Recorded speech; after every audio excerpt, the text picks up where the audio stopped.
Okay, so today we're gonna do a deep dive into Lamentations, Right. but this isn't just like your average summary.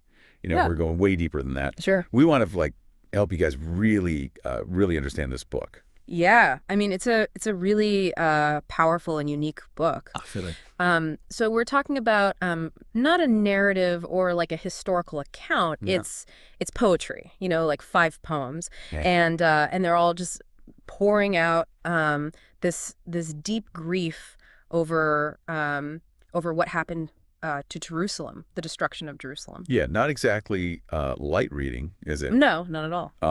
But I think that's part of what makes it so fascinating. Yeah. And I think that there's a lot that we can learn from it, even though it's from thousands of years ago. Absolutely. And I think one of the things that makes it so enduring Yeah. is that each of these five poems, it's like it's coming at grief from a slightly different angle, you Yeah. know?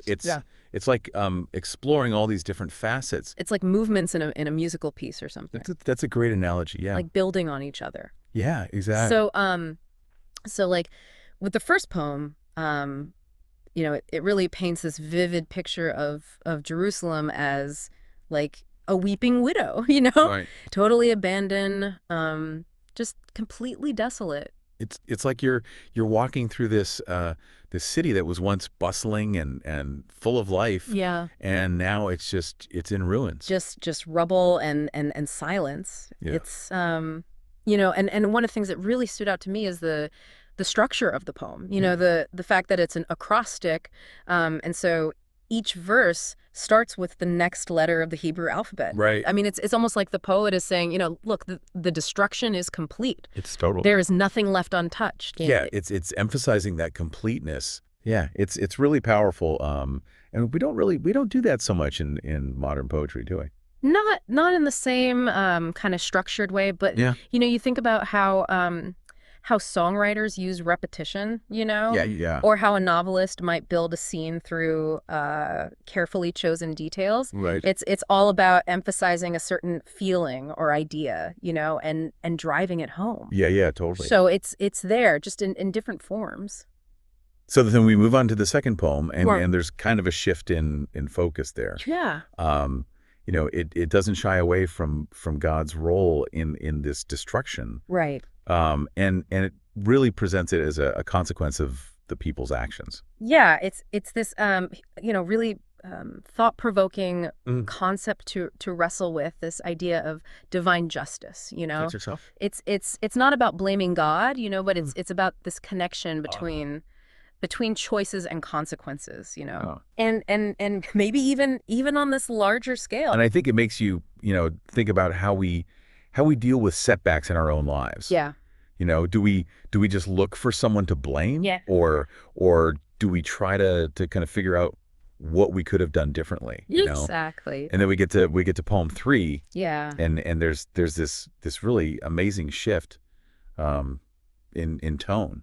Yeah, there's this glimmer of hope that starts to emerge. Yeah. That the poet is still lamenting, but Right. there's this trust in God's mercy, this belief that that things can be restored. Yeah, and I think that's so powerful, Absolutely. especially when you're going through something difficult yourself, Yeah. just to hold on to that possibility, that things can get better. Yeah, absolutely. So then we move on to poem 4, and this one really turns inward. Yeah. It's about acknowledging, we messed up. Mm. Our choices have led to this, Yeah, taking responsibility Yeah. for your actions. which can be a hard pill to swallow, right? For sure. But isn't that how we grow? Absolutely. By facing the consequences of what we've done and learning from them. It's that process of repentance, Yeah. recognizing your wrongdoing Yeah. and seeking to change. I think that's one of the really big takeaways here, Sure. from this book. It definitely makes you think.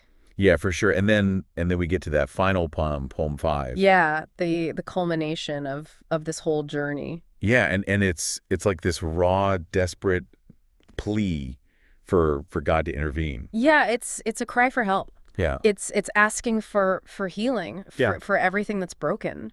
But does it get an answer though? Right. I mean, does the book end on a note of resolution?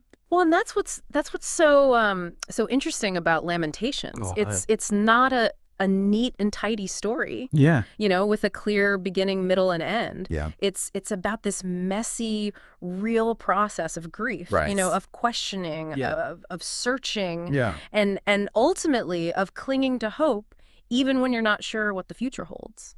That's really powerful, and we've taken this deep dive together now. We have. But I want to leave you with something to think about. All right. How can we take these raw emotions, these insights from Lamentations, and apply them to our own lives? Yeah. Yeah. When we face loss or hardship, how can we lament honestly, but still find that glimmer of hope? It's a lifelong journey, It is. But Lamentations gives us a roadmap in a way It does. It does. for navigating those difficult emotions Yeah, it does. It does. and finding our way back to hope and healing. Well, thank you so much. Thank you. This has been a really